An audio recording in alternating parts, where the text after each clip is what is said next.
Mas hoje nós vamos falar sobre tecnologia, Júlio, né? Esse é o nosso primeiro episódio desse podcast aqui, que vai trazer duas personalidades distintas, com alguns pontos de intersecção. Você é um pastor cristão, eu também sou cristão. Você atuou aí durante muito tempo na área de investimento, de mercado, área bancária, né? A área de gestão de pessoas, né? Que é um campo muito vasto aí, né? E eu sou médico, também sou cristão, sou interessado por muitas áreas também, mas eu acho que se resume a isso, né? Sou pós-graduado em neurologia e agora estou fazendo pós-graduação também em medicina intensiva, e a gente vai tentar abordar de maneira racional alguns temas aí que são interessantes. A racionalidade é difícil. Não, a racionalidade, a fé é racional. A fé é racional. Fé não é verdade. irracional. Ela não passa existe pelo fé processo irracional. cognitivo. Se ela não for racional, aí ela entra no campo das doenças psiquiátricas. Agora, essa coisa de tecnologia e inovação, isso é uma coisa que tem mexido com as estruturas do ponto de vista da fé. Você acha? Acho. Por quê? Porque, cara, isso daí é o seguinte, você tá com as pessoas e você tem uma ferramenta na sua mão. Agora há pouco estávamos falando aqui com uma pessoa aqui do estúdio e ela falou assim, não, você manda uma mensagem numa ferramenta, um ChatGPT, um chatbot, e aí você manda uma frase, ele te envia uma mensagem bíblica e ele te envia um texto elaborado pelo chatbot. Se a gente entrar aqui agora no ChatGPT ou qualquer outra ferramenta de inteligência artificial e dizer para ela assim, elabore um texto, um sermão expositivo em cima do texto tal, ela vai te dar pontos que você deve pregar, ela vai te dar linhas de raciocínio, ela vai construir um sermão para você. Um sermão estruturado dentro daquilo que Santo Agostinho, os 12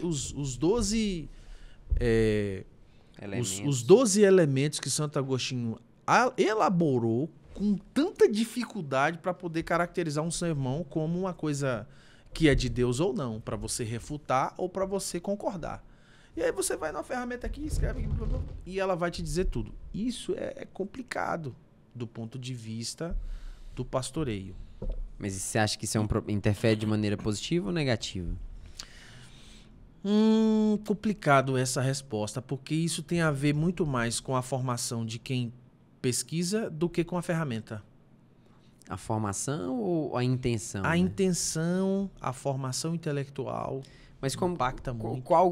Olhando do ponto de vista de quem vai ministrar, qual que você acha que deve ser a intenção de quem vai ministrar? Não, a intenção de quem vai ministrar deve ser sempre o mundo espiritual, a fé, a Bíblia, a palavra, a verdade.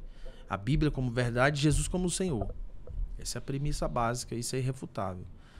Mas nós vivemos em um tempo em que a Bíblia chama de apostasia, eu acredito. E por viver nessa época de apostasia, você tem todo tipo de pessoa, de intenção. E as intenções no nosso tempo não têm sido intenções muito boas. Ou às vezes não é nem boas, né? Às vezes não é tão bíblica assim, não tem sido... Na hora que uma pessoa vai preparar um sermão para ministrar, aquela pessoa ela tem que estar preocupada com o que Deus quer falar com aquele povo específico naquele momento. Obviamente que na maioria das vezes, ou praticamente sempre, as palavras que vão ser ministradas devem estar protegidas pela verdade bíblica. Pela verdade bíblica. E aí a ideia de você preparar um sermão bíblico embasado em um texto se torna legal. Então, Deus te dá a mensagem no coração e às vezes a ferramenta da tecnologia te ajuda a estruturar, se você tiver com a intenção de passar a verdade de Deus, né?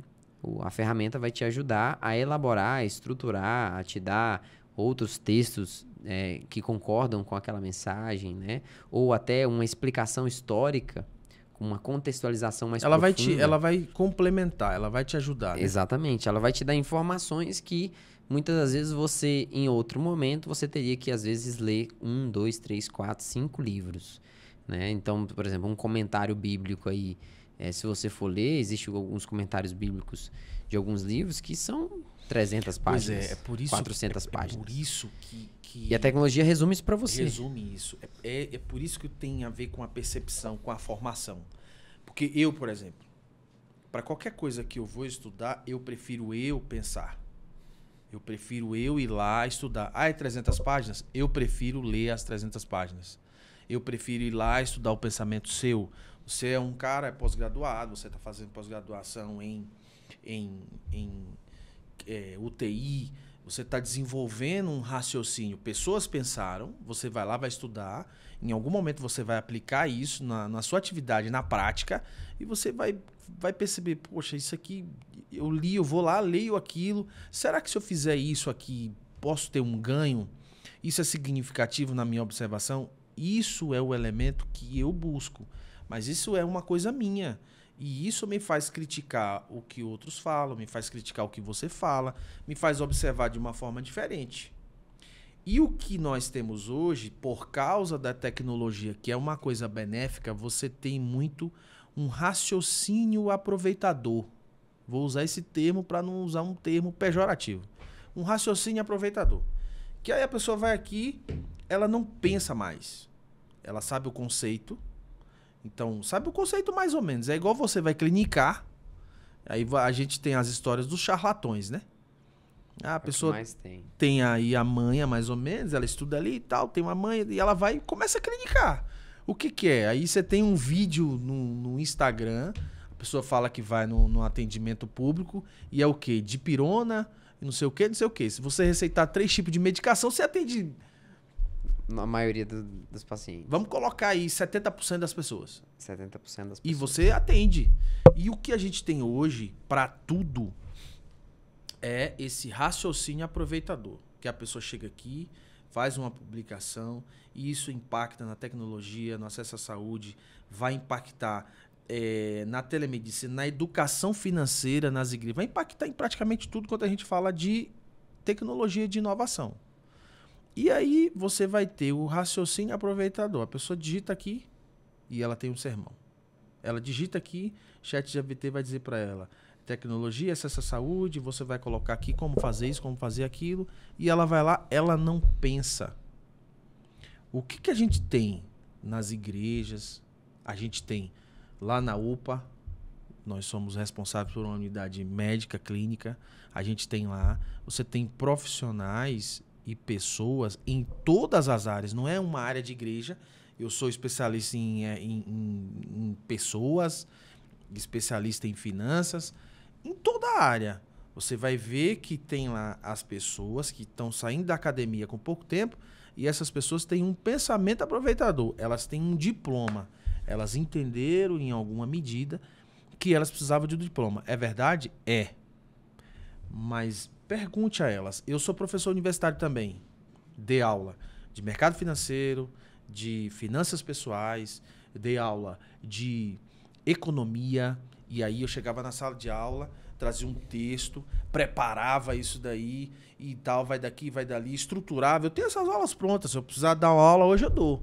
Aí você chega na sala, faz um questionamento. Marcos, você é meu aluno. Marcos, me explica aí os conceitos dos... O conceito, por exemplo, vamos utilizar um conceito, porque Karl Marx ele não é só um pensador sociológico, ele é um pensador também econômico. Ele tem uma teoria econômica que as pessoas não conhecem, a maioria. Ou a pessoa critica o socialismo em alguma medida e ela não conhece a visão econômica de Karl Marx. E ele tem essa visão. Aí eu pergunto, e ele é um pensador economista, de economia também.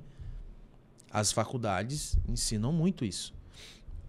Eu pergunto para você, perguntava para o aluno, Marcos, como é que é? Me cita aí 3 perfis de pensador em economia que estão relacionados ao que a gente vive hoje, vamos colocar assim. Ou, me explica aí, a gente entrou no Plano Real em 1994, foi uma transição. Me explica aí, vocês são alunos de economia, quais são os tripés que eles rotularam como tripé quando fez a transição da moeda anterior, que eu não me lembro agora, para o real. Jogou uma outra moeda, que eu esqueci o nome agora, o RV, que era uma paridade real-dólar, e depois ele transformou isso em real. Me explica aí o tripé econômico. O aluno não sabe. Você chega numa igreja, eu sou pastor na igreja, auxiliar, você chega na igreja e pergunta, tá, a gente está estudando o livro de Coríntios, aí você fala, eu ministrei o livro de Coríntios, capítulo 9, há 15 dias atrás. Eu perguntei, todo mundo sabe que semana que vem vai ter aquele livro. Essa semana agora é 1 Coríntios 11, todo mundo sabe. Naquele dia eu perguntei, quem leu aqui? Só eu li, que eu ia dar aula, né? E o pastor que estava lá, que é o pastor principal da igreja, ele também leu. A mulher dele, acho que leu. E só. Então você tem pensamento aproveitador. Aí eu pergunto para você, como é que a tecnologia vai influenciar na sua área? Você é médico, pós-graduado em neurologia, está fazendo pós-graduação em urgência. Como é que isso vai funcionar? Porque a gente tem telemedicina. Se a pessoa, na prática, no físico, ela é ruim, como é que ela vai ser, ou como ela será no tecnológico? Como é que vai funcionar isso? A questão principal, esse problema na medicina é um problema bem antigo. Até antes mesmo de surgirem as tecnologias modernas, igual a inteligência artificial. Porque antes de surgir essas tecnologias modernas, já foi surgindo algumas tecnologias que para nós hoje é comum, mas que para a época foi revolucionário. Por exemplo, os exames. Então, os exames já eram uma ferramenta tecnológica que ajudava o médico a dar o diagnóstico. Só que dentro do que é mais primitivo, ou o que é mais essencial da medicina, não existe exame. O médico, ele é detentor do conhecimento, ele deveria ser detentor do conhecimento, capaz de fazer a maior parte dos diagnósticos sem nenhum exame. Inclusive é legal, né? Claro, inclusive, é legal. Isso é legal do ponto de vista jurídico. Juridicamente, se você descreve os seus sintomas, os sintomas do paciente, de maneira detalhada, se você examina o paciente de maneira detalhada, na maioria dos casos, você já vai ter informações suficientes para dar um diagnóstico ou pelo menos levantar as hipóteses de diagnósticos com uma certa precisão. E essa precisão, naturalmente, depende do que você falou. Você teve uma formação, você teve uma aula, você teve uma educação. Quanto por cento daquilo que você estudou você reteve ou você consegue aplicar na sua realidade? Você não é um aproveitador mental. Exatamente, porque o que o médico se tornou foi um aproveitador da tecnologia também. Então, agora, o médico ele é dependente, na maioria das vezes, do exame. De um exame. E isso é tão terrível, porque assim, eu vim de uma formação escravizou os caras. Escravizou. E tornou, infelizmente... E escravizou o paciente, porque o paciente acha que exame é remédio. Exatamente. O de onde paciente, é que veio ele isso, fica velho? Insatisfeito se você não fizer um exame. Um exame. É impressionante. E assim, teve um professor meu, o nome dele é Cláudio, eu acho que ele merece toda a honraria aqui de ser citado, porque ele foi um dos principais, um dos principais professores que mostrou para nós qual que é a essência da medicina. Eu vim de uma formação que um dos pais da minha faculdade, assim, se eu posso assim dizer, é o Selmo Celeno Porto. Inclusive, cadê meus livros? Cadê meus livros, Matheus? Inclusive, o livro dele de semiologia médica é o livro mais usado no país. E o que é semiologia médica? Semiologia médica deveria ser um conhecimento que todo médico deveria ter, que agrega as informações que dão essa capacidade para o médico. Dá o subsídio para o diagnóstico clínico. É o outro, é o prateado. Vou mostrar aqui, não é fazer propaganda não, porque geralmente só quem usa esse livro é médico mesmo, então esse livro, Se liga nisso aqui. Semiologia médica. O que é a semiologia médica? A semiologia médica... Você tem duas opções, ou estuda isso, O pede Ou exame. pede exame para ChatGPT. ChatGPT, Aí é exatamente. difícil, cara. Então aqui tem informação de todos os órgãos e sistemas, informações clínicas na maioria das vezes, né? De como você avaliar um paciente e conseguir chegar em diagnóstico. Você vê que tem imagens aqui que eu acho que a gente não pode mostrar, mas que se você tivesse essas informações na sua cabeça, bastava você ver que você daria o diagnóstico. Você entende? Então, assim, o conhecimento médico, infelizmente, ele foi... Na cultura médica, ele foi abandonado. Então, assim, obviamente, é um conhecimento extenso que o médico necessariamente precisaria estar o tempo todo estudando, né, para conseguir. Então, o que é mais fácil? Eu ficar o tempo todo estudando, para eu examinar o paciente e conseguir identificar alterações. Para você ter noção, às vezes a gente consegue descobrir informações sobre o grau de insuficiência cardíaca do paciente, ou o tipo de insuficiência cardíaca do paciente, né? Ou o tipo de valvopatia do paciente pelo exame físico. Valvopatia, o termo patia significa doença, né? Adoecimento. Então, valvopatia é uma doença na válvula, né? O coração tem 4 válvulas, né? 2 válvulas atrioventriculares e 2 válvulas que jogam o sangue para fora, que é uma válvula aórtica e uma válvula pulmonar. Essas válvulas funcionam igual o mecanismo de toda válvula, né? Ela permite o fluxo unidirecional. Toda válvula ela foi feita para não deixar o fluxo retornar, né? Então, o coração tem 4 válvulas com esse objetivo também. E as válvulas, elas podem adoecer, né? E, às vezes, você consegue saber qual válvula está doente. Às vezes, não. Dá para saber qual válvula está doente pelo simples examinar do paciente bem detalhado. Então, assim, veja como que nós ficamos dependentes de um exame hoje. Hoje é muito difícil um médico comum, e às vezes até um cardiologista, tá? Saber qual que é a maior chance de acometimento da válvula do paciente sem ter um ecocardiograma. Esse médico, o Dr. Cláudio, que eu comentei aqui, por que ele agregava tanto conhecimento? Porque por muito tempo ele foi voluntário num projeto que dava assistência a alguns pacientes em comunidades carentes no interior de algum estado, que eu não lembro qual que é. E lá não tinha nenhuma ferramenta. A única ferramenta que ele tinha... É o diagnóstico. Era o conhecimento dele. É a clínica. Então, ele chegava lá, ele tinha que pegar, ele tinha que olhar, ele tinha que ver, dar o diagnóstico e tentar tratar com as medicações que eles levavam, com o arsenal de medicação que eles levavam, né? Então, assim, olha como... E aí, hoje, qual que é a realidade médica hoje? O médico, ele é completamente escravo, né? Felizmente, ainda, né, no meio cristão, é difícil você ver um líder, um grande líder, que ele não tem uma bagagem teológica, ele vai ter. Mas com esse tipo de tecnologia, facilmente, daqui a um tempo, nós teremos pessoas se levantando como líderes, apenas por ter uma habilidade de eloquência, não tendo nenhum tipo de bagagem teológica, espiritual, mas que, por causa das ferramentas, ele vai conseguir falar de um nível de profundidade que talvez... Ele não tem esse conhecimento. Nem o teólogo conseguiria. Porque para condensar tantas informações, realmente, só uma inteligência artificial para conseguir fazer isso. Do mesmo jeito na medicina. E vai demandar tempo. Do mesmo jeito na medicina. O exame, ele consegue te dar informações que você, muitas das vezes, mesmo sendo um médico muito, muito bom, você não conseguiria. Então, você acaba ficando dependente do exame. Agora, deixa eu fazer uma pergunta a você, velho. Deixa eu guardar esse livro aqui. Onde é o limite? Acho que é uma pergunta dupla. Isso se tornou uma fé e uma dependência, quer dizer, uma fé do paciente no exame e uma dependência do médico? Ou se tornou E onde que isso se tornou? Se tornou quase que uma cultura, um folclore, uma coisa que você não consegue é como se fosse viciado se retroalimentando. Porque o paciente, ele é dependente do exame, porque se ele não tiver um exame, ele não acredita.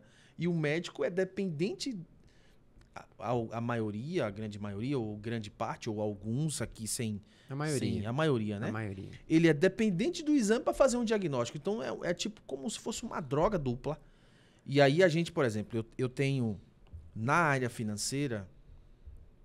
Se você for pesquisar no Google há pouco tempo atrás, se você for olhar isso é uma tecnologia que abriu espaço para todo investidor no Brasil operar em bolsa de valores. Porque era uma coisa que era concentrada.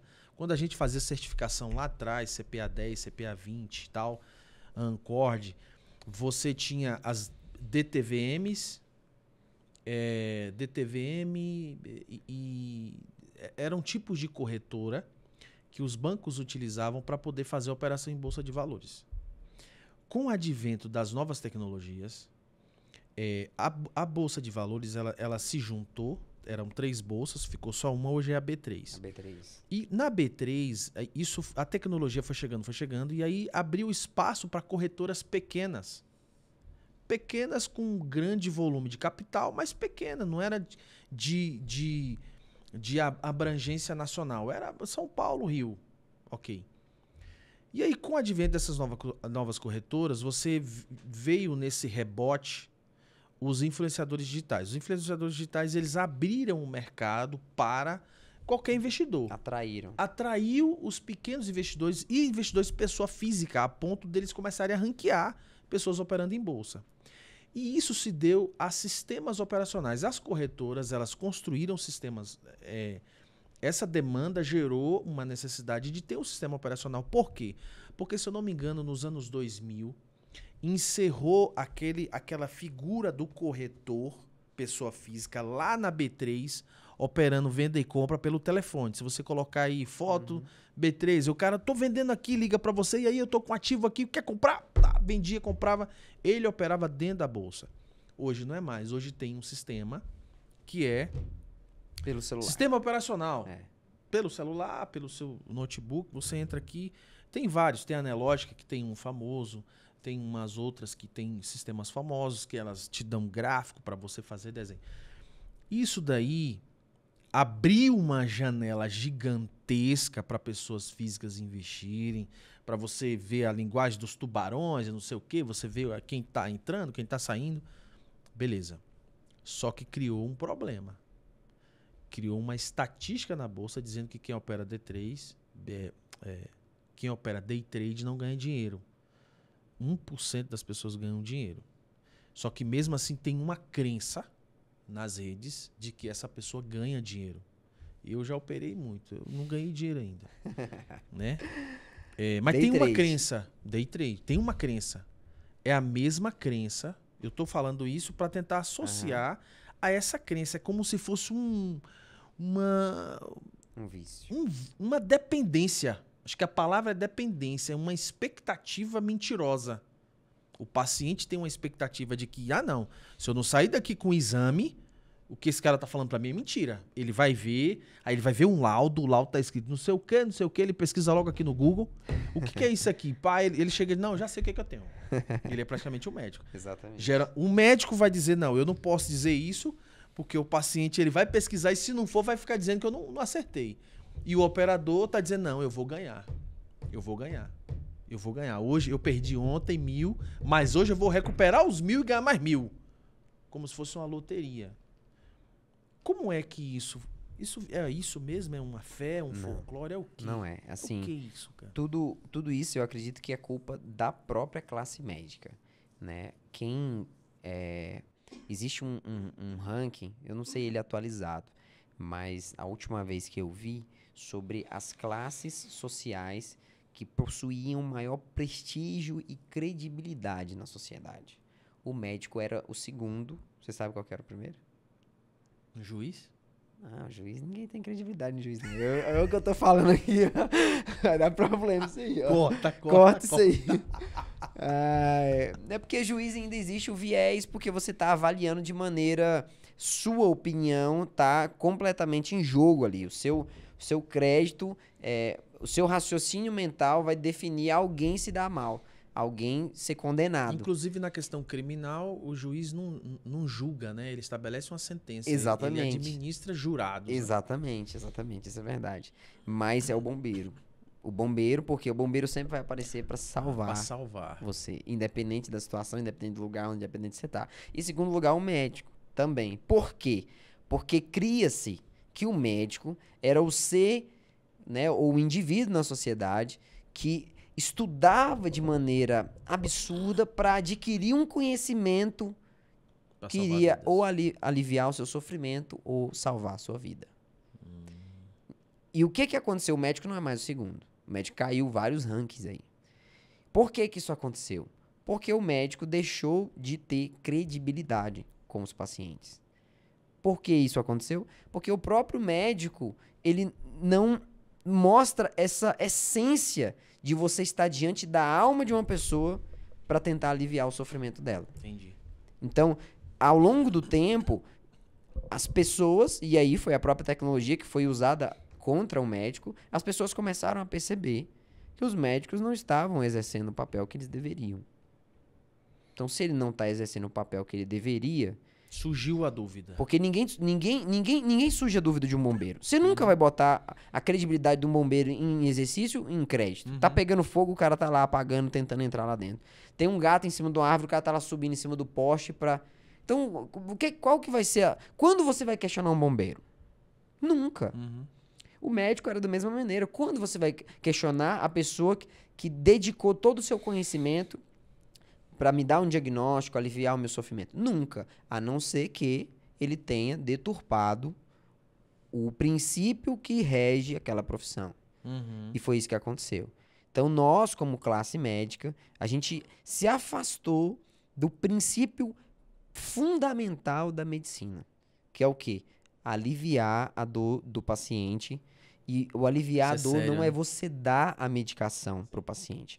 É você entender o paciente como um ser humano na sua frente que tem demandas, que tem necessidades, que tem um contexto que muitas das vezes é Isso é mais importante. mais importante do que a doença, tá? Eu lido com pacientes que o fator de adoecimento dele não é um vírus, uma bactéria, mas é o ambiente que ele tá.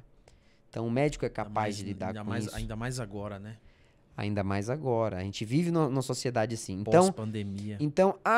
a culpa é de quem? Ficou todo mundo viciado no exame? Não. O paciente criou um mecanismo de defesa. Se aquele indivíduo que deveria estar exercendo um princípio com excelência para cuidar da minha saúde está deturpado, então eu preciso de algum método exato, algum método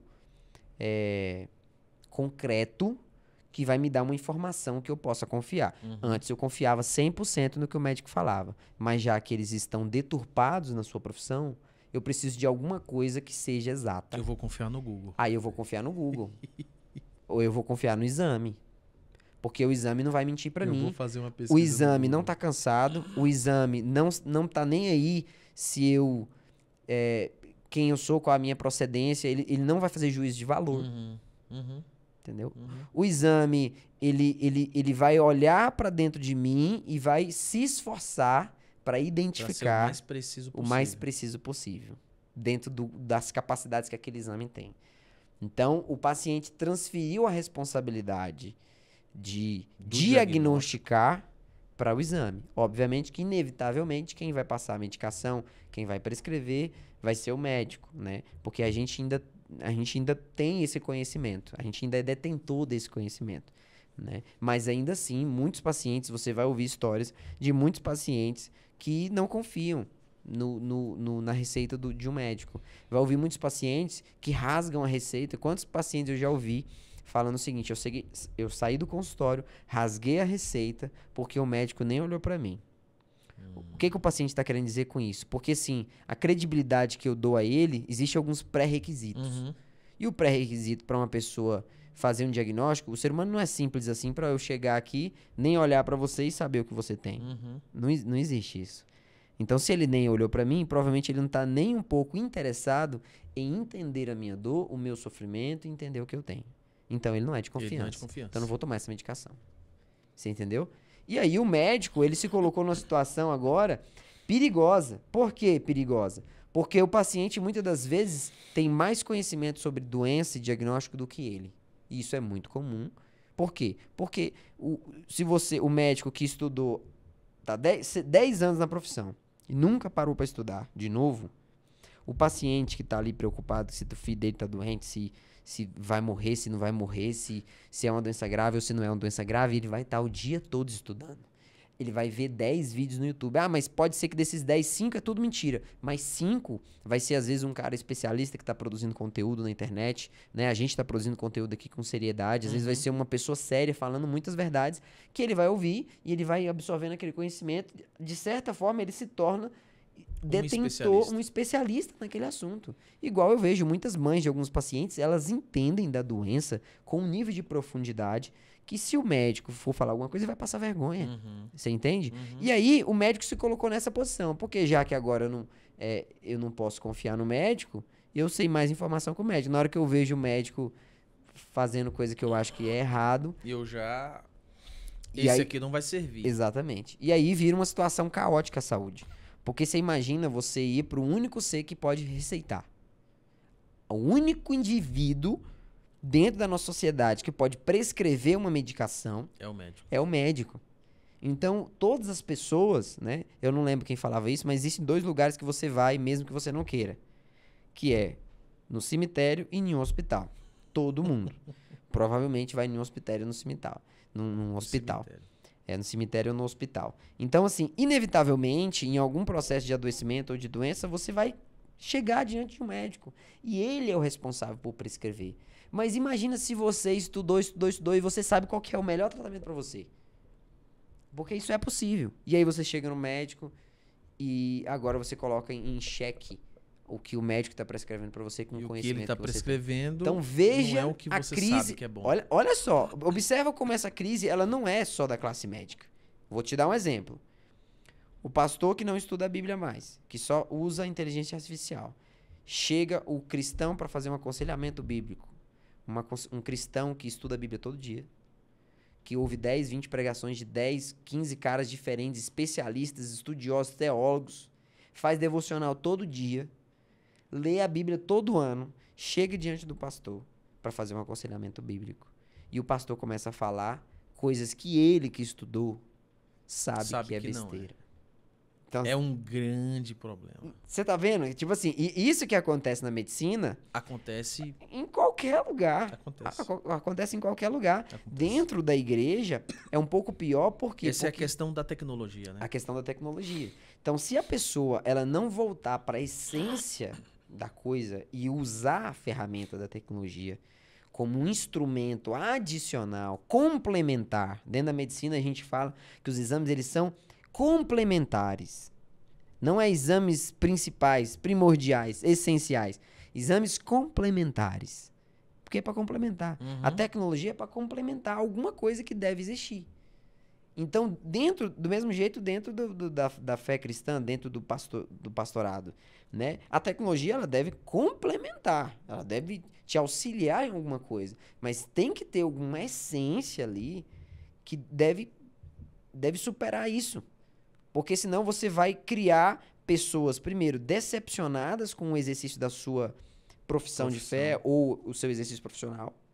No caso do médico, no caso do pastor, às vezes o cara vai sair da igreja, o cara vai colocar em xeque a autoridade espiritual do pastor sobre ele, entendeu? Principalmente se acontecer igual acontece na classe médica. Porque qual que é o maior problema da classe médica? Porque geralmente a informação vem com um tom de superioridade, de arrogância. O médico, na maioria das vezes, ele é arrogante, ele é autoritário, ele tem um tom de superioridade. Não é uma crítica, é uma reflexão. É uma reflexão. Mas o médico, normalmente, ele tem uma postura de autoridade, de superioridade, né? Muitos médicos falam bem assim, quem que é o médico aqui? Já vi paciente chegar e falar isso pra mim. Você quer me ensinar a trabalhar? Então é uma postura de ignorância, de ego inflado. De cima para baixo. De cima para baixo. No caso do paciente, ele é refém daquilo. No caso do pastor, o pastor tem essa postura aí, a ovelha sai da igreja, a ovelha se decepciona, se frustra com a postura do pastor, causa divisão dentro da igreja, começa a falar mal do pastor dentro da igreja.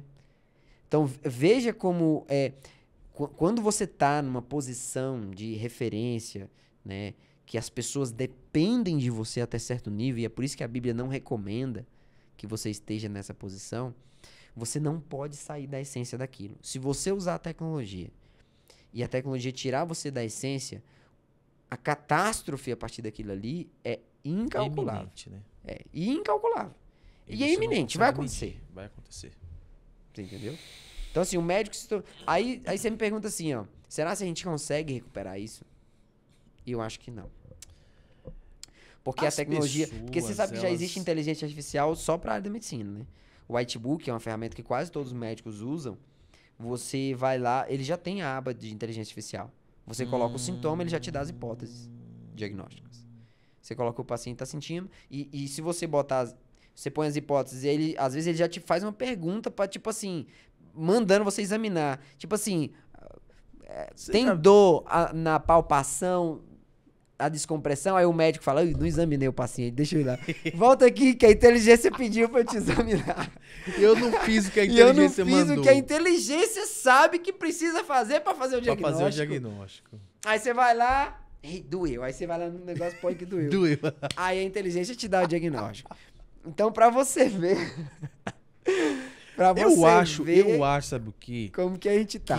Que cada área, ele tem um tipo de quantidade de mentes aproveitadoras. Como é o termo que eu cunhei? Mente... aproveitadora. Mente aproveitadora, eu esqueci o termo. Cada área tem uma quantidade. Na área de igreja...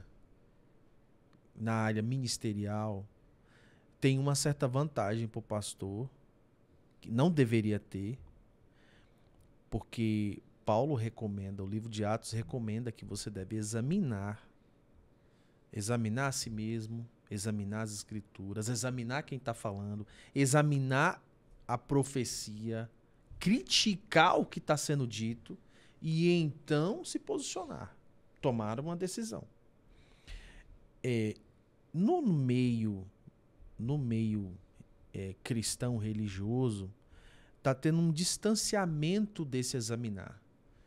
Tanto é que os dados estatísticos sociológicos de pesquisa de crescimento, você vai ver que a quantidade de pessoas envolvidas em igrejas que visivelmente são hereges é enorme. É absurdo. Isso atrai. O misticismo atrai. Então, a pessoa não está muito preocupada se aquilo é verdade ou não. Ela está mais preocupada se é místico, se é misterioso, se é sobrenatural. Ela está muito mais preocupada com o sobrenatural do que com um fato real aqui, um dia a dia, o físico. O físico não tem muita importância para ela, porque ela quer meio que se entorpecer.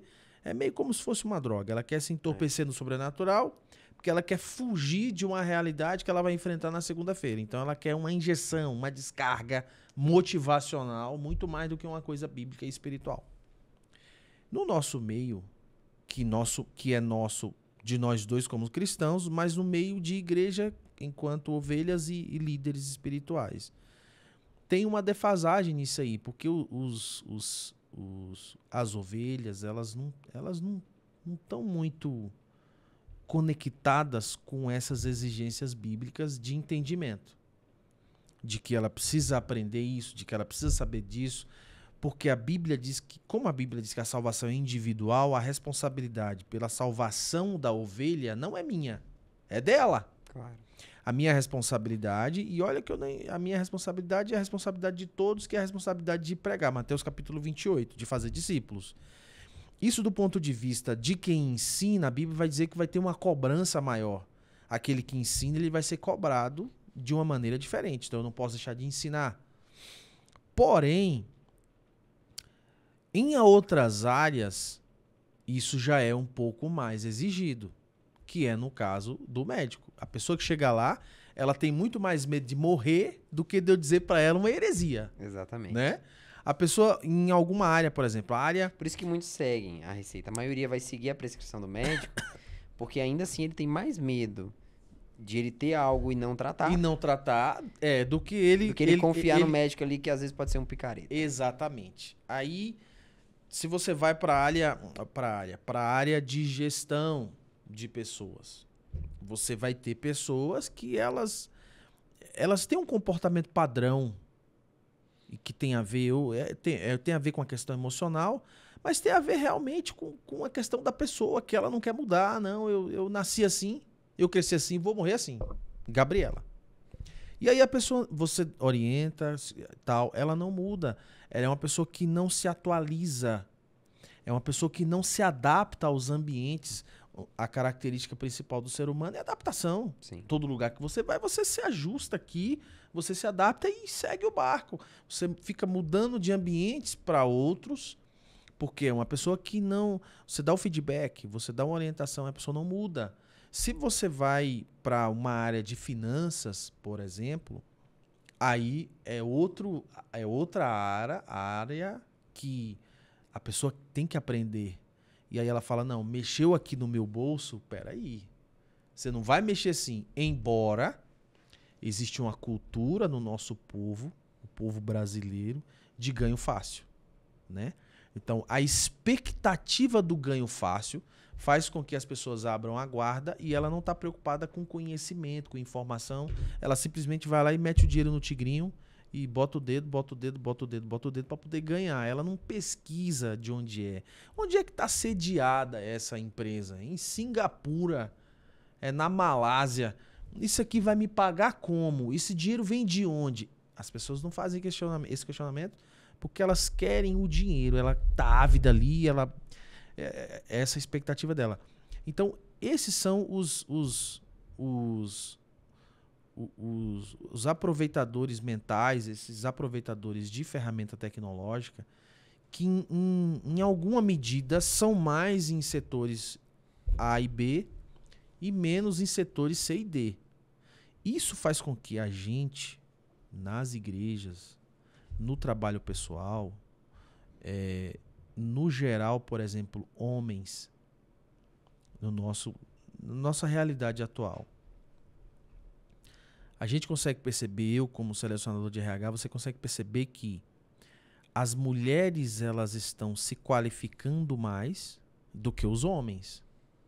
Então a gente percebe isso do ponto de vista prático de entrevista. Então você abre uma vaga, origina um processo seletivo, você tem mais mulheres concorrendo para aquela vaga do que homens. Você vai ter 3, 4, você tem 10 candidatos. 7 são mulheres, 3 são homens. 8 são mulheres, 2 são homens. E os homens, não é uma crítica, é uma reflexão. Os homens eles estão processando mentalmente mais devagar. Hoje eu tenho cerca de 30 médicos. A tecnologia está roubando os homens. Exatamente. Hoje eu tenho cerca de 30 médicos que eu coordeno ali na unidade de pronto atendimento. A maior parte dos plantonistas, de fato, são mulheres. São mulheres. Quais que eu tenho mais problema? Homem ou mulher? Homem. E é incrível porque, assim, muitas das vezes você consegue ver que as mulheres, elas chegam até com a formação um pouco menor. Menor. Uhum. Mas o nível de evolução delas é muito mais rápido. Muito mais rápido. Por quê? Porque geralmente elas estão mais interessadas a se inserir e se adaptar naquele meio e fazer ele funcionar do que o homem. A maior parte das vezes os homens eles só querem o quê? Ir lá, trabalhar, ganhar um dinheiro e ir embora. Eu vou lá, faço meu plantão e vou embora. Sem disposição com ninguém, não quero evolução, eu quero só fazer o meu trabalho e ir embora.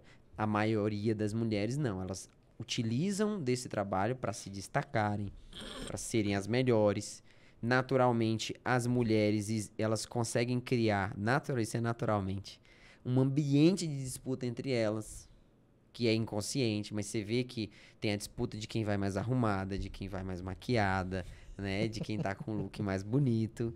E do mesmo jeito, o conhecimento, né? Tem a disputa para quem tá se desenvolvendo mais, quem tá atendendo melhor, para quem tá fazendo os diagnósticos. São competitivas, né? São competitivas, né? Então, em todas as realidades, e não só na médica, a gente consegue ver as mulheres invadindo e os homens parece que ainda não perceberam isso. Eles ainda estão numa posição passiva, numa posição de tocar a vida, usa a tecnologia. Não, vou usar a tecnologia aqui para esconder muitas das vezes o interesse, né, a proatividade, e fica numa zona de conforto. E enquanto isso, as mulheres estão literalmente invadindo o mercado de trabalho, né? Biblicamente eu não vou entrar nesse assunto, porque eu tenho meus posicionamentos espirituais, né, acerca do homem, né? Eu vou só dar uma pincelada aqui, porque assim, biblicamente A história já foi pintada. Já está descrito que a maneira mais eficiente de você destruir uma sociedade é colocando o homem numa posição de passividade. Uhum. Toda vez que o homem assumir uma posição de passividade, as mulheres vão invadir e a passividade dos homens destrói a sociedade. Por quê? Porque geralmente é o homem que traz a estabilidade para os ambientes, a racionalidade para os ambientes. É ele que traz o propósito. A mulher, ela traz a resolutividade. A mulher é muito mais resolutiva que o homem. Você põe a mulher para fazer uma missão na igreja, vai ter um evento aqui. Coloca 5 mulheres, elas resolvem, faz tudo. Coloca 5 homens, tá chegando perto do dia, ninguém fez nada. É aquela coisa, como é que nós vamos fazer? E aí acaba fazendo no improviso. Resolve no dia, no improviso. No improviso, entendeu? As mulheres são resolutivas. Mas quem dá o propósito é os homens. A visão, como deve ser, entendeu? Como deve ser conduzido, entendeu? A responsabilidade de como deve ser conduzido. É interessante E quando isso se perde, você destrói qualquer micro, macro ambiente. É interessante você falar isso, cara, porque quando a gente pega nessa parte da tecnologia, inovação, que você joga, coloca homens, coloca mulheres, coloca família, coloca filhos, você vai ver em todos os lugares. E é engraçado porque isso é tão forte, a questão da tecnologia, que ela transcende a cultura. Pode ser a cultura do povo brasileiro, pode ser a cultura árabe. Eu cheguei no aeroporto na cidade de Istambul, na Turquia. E aí eu fiquei observando mães, filhos e pais. A cultura extremamente fechada, uma cultura árabe, pessoas do Islã, pessoas convertidas ao Islã, mulheres de burca, mas quando elas têm uma idade para poder entrar nesse processo de se fechar, de se cobrir. Sim. E tal. As crianças, como as nossas, como as minhas, como a sua, e tablet na mão, tablet. E ó, dedinho, o pai lá sentado. É proibido, no Islã, é proibido bebida alcoólica. Então, vinho? Não pode, é proibido. Alcoólica nenhuma. É proibido álcool no Islã. Quem é convertido ao Islã, ele não pode tomar vinho. Isso é proibido pelo Alcorão. E uma parte da Sharia tem umas exigências mais pesadas em relação à mulher, em relação à cultura. Mas o normal, um islamita, ele não bebe. Ele é proibido pelas leis islâmicas da religião. Então, mesmo esse pai, um homem árabe lá, ele tá lá sentado e ele tá meio assim, ele tá passivo, é uma criança impetuosa, tá lá fazendo a zoada dela, uma coisa de criança, ou às vezes não, ou às vezes mesmo falta de educação, falta de respeito. Que é normal, que assim, em certa medida é normal em qualquer cultura. Sim. Mas você vê que a tecnologia ela é tão forte e ela tá tão em todas as realidades que não importa a sua cultura praticamente. Aí quando eu fiquei observando aquilo, eu vi a criança correndo para lá e para cá, em aeroporto, eu vi isso. E com o celular na mão, ou com o tablet na mão, ou tocando em telas que estavam expostas e quase quebrando. Quer dizer, essa omissão, e aí o pai ou a mãe também estão, né? Também são reféns da tecnologia, também estão reféns de um TikTok, de um Instagram, de um Tinder, de um Facebook, YouTube. De um YouTube, com aquela caixinha que ali é... Vamos falar assim, que às vezes a pessoa poderia estar lá assistindo o nosso podcast e aprendendo um monte de coisa, né? A gente tá falando não vamos generalizar. Às vezes o pai tava lá assistindo o podcast e aprendendo. Podcast. A gente não tá falando aqui... Mas no geral, a maioria das pessoas, elas usam a tecnologia de maneira... A gente não tá falando daquele que sabe usar. Você vai num ambiente e você senta e conversa. Ou não. Você vai num ambiente. Se você chegar num ambiente, um restaurante, e aí você sentar e você observar. Eu estava essa semana, em Goiânia. Eu sentei num restaurante sozinho, pedi minha comida, comecei a comer e tô sentado sozinho. Aí eu comecei a observar as famílias. Eu faço muito isso. Aí fiquei observando as famílias. Daí tinha um pai sentado com o filho do meu lado, do outro lado. Aí o pai na tecnologia aqui no celular. E o filho de mais ou menos... Eu tenho um filho que vai fazer 15 anos. Esse garoto devia ter uns 10, 12 anos. E aí, esse garoto também no celular. Chegou a... Eu não sei se é a mãe, se não é, eu não posso dizer. Chegou a mulher, acho que a companheira... Como eles chegaram primeiro, eu não estou dizendo aqui se era mãe, se não era, se era esposa dele, se não era. E ela também no celular. Até que chegou a comida. Aí era uma garfada e eu fiquei observando isso. E o celular. Tinha aqui um pessoal aqui do meu lado, conversa 2, 3 palavras e celular. Tinha uma família com um senhor de idade, uma senhora, 3 homens adultos formados e 3 mulheres. Uma família grande. Comendo, tomando suco, comendo as suas comidas lá. E ou estava de olho na televisão, que estava tendo esse negócio da Olimpíada. Agora, esse período agora é período olímpico, né? Da Olimpíada de Paris. Ou estava no celular. Então, assim... Você acha que a gente está caminhando para uma sociedade que foge dos relacionamentos interpessoais? Visualmente, as pessoas prefere o relacionamento virtual? Visualmente, as pessoas estão se tornando narcisistas e totalmente isoladas. Não, porque às vezes a pessoa gosta do relacionamento virtual. Ou seja, eu prefiro ver uma foto sua e comentar do que falar para você. Infelizmente, é um tipo de comportamento real da nossa sociedade atual. Prefiro ver um vídeo seu do que sentar para conversar com você. Você senta para conversar com uma pessoa, é visível, as pessoas elas não têm diálogo, ela não sabe conversar. Ela não sabe desenvolver um raciocínio, puxa uma coisa, extrair, puxa outra. De repente não tem um relacionamento que possa conversar num nível muito pessoal. Pode acontecer. Às vezes a pessoa conhece outra ali, ela não tem uma intimidade que permita falar de algo pessoal. Mas ela tem coisas que ela pode falar. Ela tem política, ela tem tecnologia, ela tem inovação, ela tem país, ela tem viagens, ela tem bebida, ela tem comida, ela tem cachorro, tem gato, ela tem inúmeros assuntos que ela pode conversar, mas ela não tem assunto. Mas ela troca o WhatsApp. E aí, quando ela chega em casa, começa a mandar mensagem. E aí vai até 2, até 3, até 4 da manhã conversando com a pessoa. Então, isso, assim, os relacionamentos interpessoais, eles estão se tornando muito superficiais. E o indivíduo está se tornando muito narcisista. Eu estou pensando em mim, eu sou belo, eu sou isso, eu sou aquilo. E eu não preciso de você. Você sabe que existe o transtorno de personalidade narcisista, né? Sim, sei. Só que assim, o transtorno era facilmente diagnosticável.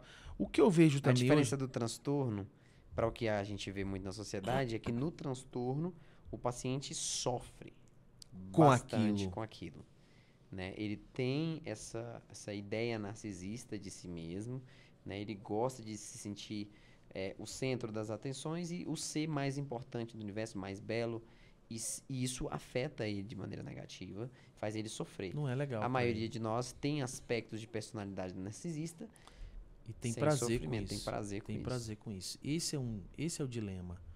O que eu acho, assim, o que eu vejo é que dentro de tudo isso é como se o inimigo das nossas almas, vamos dizer assim, ele estivesse conseguindo quebrar as nossas relações. Aquilo que é excepcional, cara. Tecnologia é excepcional.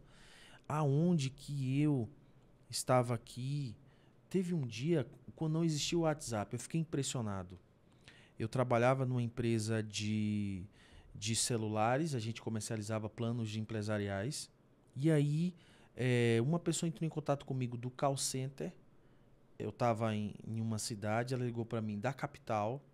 E ela me ligou e falou assim: Júlio, eu já agendei para você aqui 20 visitas para você fazer na semana que vem. Ok? E aí eu estava em casa, eu recebi essa ligação e eu fiquei impressionado com aquilo. Falei, ué, mas você já ligou para 20, já tá tudo certo? Já. Uma ligação me impressionou naquela época, isso deve ter uns 20 anos.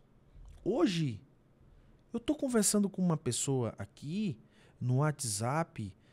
Eu tô com um WhatsApp aqui de um taxista lá no Cairo que ajudou a gente a fazer um exame de Covid quando a gente tava lá preso. Se eu quiser mandar uma mensagem para ele aqui agora, ele vai me responder.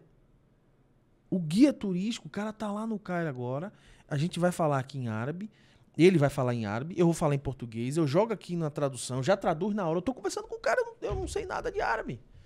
Quer dizer, isso é sensacional, você tá aqui... barreiras, né? Não tem barreira. Eu cheguei em um país lá, botei aqui, traduziu para mim, de mim para o inglês, e traduziu para ele do inglês para o hebraico. E ele tá falando hebraico comigo. Quer dizer, qual é o limite para isso? Não tem limite. Agora, a humanidade já se provou, nós, seres humanos, já nos provamos incapazes de nos controlar quando não se tem limite. Exatamente. Acho que isso é uma reflexão que precisa ser colocada em jogo, e quem tem que criticar isso é o dono da família, é o chefe da família, é o marido, é a mulher. A gente estava vindo para cá gravar agora, e eu falei para minha filha tem 11 anos, eu tenho 3 filhos, minha filha tem 11 anos. Aí a minha esposa falou assim para mim: você viu o livro que a Júlia baixou? Eu comprei um Kindle. Olha um Kindle.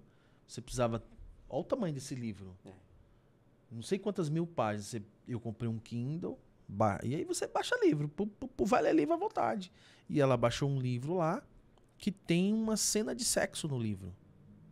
Aí eu falei para ela: minha filha, você não pode ficar lendo um livro que tem cenas de sexo. Ela falou: não, papai, mas eu já tirei, já desinstalei, não vou ler. Meu filho viu e ela contou. Conversei com ela tranquilamente. Mas a gente está acompanhando. Quando os livros dela chegaram da escola, ela está fazendo a 6ª série, eu acho, é a 7ª. Acho que é a 6ª. Eu pego todos os livros da escola. E ela estuda numa escola cristã. Mas eu pego os livros e leio todos. E olho o que ela vai aprender, o que ela está estudando. E pego dos 3, eu tenho 3. E olho, bum, bum, bum. E nessa série agora, ela está aprendendo sobre o corpo humano. Órgãos genitais, sexo. Ela está aprendendo, ela tem 11 anos. Falei, cara, que legal isso aqui. Aí eu converso com ela normalmente sobre o que é o aparelho sexual, o que é a vagina, o que é o pênis.